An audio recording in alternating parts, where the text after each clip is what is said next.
નમસ્કાર મિત્રો, મારું નામ બાબલિયા તેજલ. હું ધોરણ 7 માં અભ્યાસ કરું છું. આજે અમે ધોરણ 7 ના વિદ્યાર્થીઓ એક નાટક રજૂ કરવાના છીએ. તે એકમ 20 પાંચ દાણા. તેમાં હું ઉદ્ઘોષકનું પાત્ર ભજવીશ. હવે સૌ પોતપોતાનો પાત્ર પરિચય આપશે. નમસ્કાર મિત્રો, મારું નામ સંગાણી શ્યામ છે. હું આ નાટકમાં ધનપાલ શેઠનું પાત્ર ભજવીશ.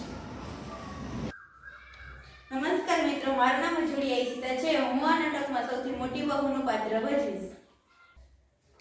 નમસ્કાર મિત્રો, મારું નામ રાઠવા તેજલ છે. હું આ નાટકમાં બીજી વહુનું પાત્ર ભજવીશ. નમસ્તે મિત્રો, મારું નામ છે ભૂગલ માનસી. હું આ નાટકમાં ત્રીજી વહુનું પાત્ર ભજવીશ. નમસ્તે મિત્રો, મારું નામ મહેતા રિયા છે. હું આ નાટકમાં સૌથી નાની વહુનું પાત્ર ભજવીશ. શેઠને 4 દીકરા હતા. દીકરાઓની 4 વહુઓ હતી. દીકરા તો જીવ પોરવીને વેપાર ધંધામાં પડી ગયા હતા. એમની હોશિયારી અને સમજદારીથી શેઠને સંતોષ હતો. પણ દીકરાઓની વહુઓ ચાલાક અને ઘર રાખવું છે કે નહીં એ જાણવાની શેઠને ઈચ્છા થઈ. એમનું પારખું કરવા માટે શેઠે એક યુક્તિ વિચારી કાઢી. એક દિવસ શેઠે 4 વહુને બોલાવીને કહ્યું, બહુ બેટા, અહીં આવો તો. જી સસરાજી. લો આ 5 ડાંગરના દાણા.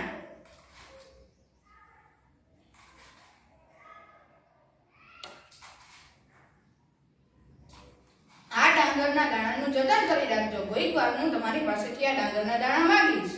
જી સસરાજી.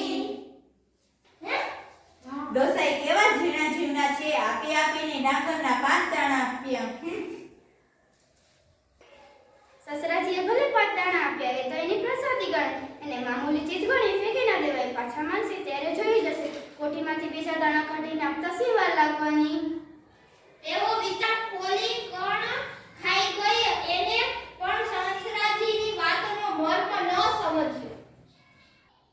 સસરાજી આપેલ 5 દાણા ડાબરીમાં મૂકી સાચવી રાખવા અને માગે ત્યારે ડાબરી ખોલી પાછા આપી દેવા એમાં કઈ મોટી વાત નથી.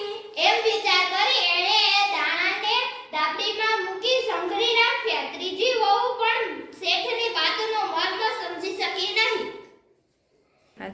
સસરાજીની વાતમાં કેમ તો મર્મ હોવો જોઈએ. એ દાણા સાચવી રાખવા એ વાત ખરી, પરંતુ સાચવેલા દાણા કોઈ પર બગડી પણ જાય.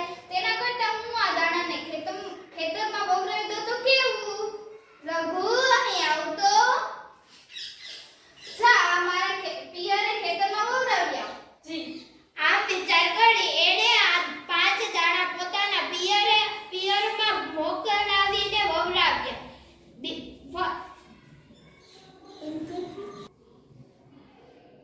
શેઠે ફરીથી એકવાર 4 વહુને બોલાવીને કહ્યું, બહુ બેટા, અહીં આવો તો. જી સસરાજી. પેલા ડાંગરના 5 દાણા મેં તમને આપ્યા હતા, એ મને પાછા આપો. એ દાણા તો એ જ દહાડે જ પૂરા થઈ ગયા. હવે એ દાણા ક્યાંથી લાવીએ? કહો તો કોઠીમાંથી 5 દાણા લઈ આવીએ. ના, કઈ જરૂર નથી.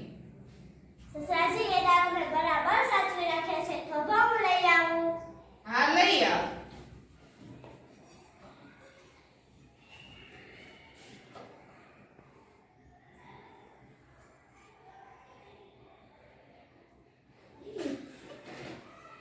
બેટા, તારા દાણા ક્યાં? તું મને દાણા આપી શકીશ ને?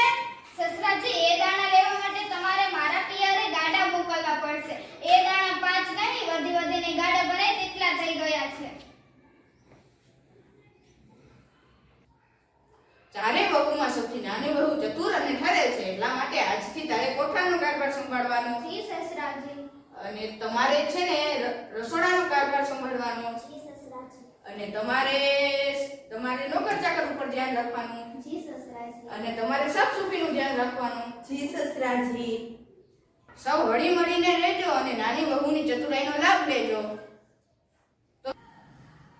હા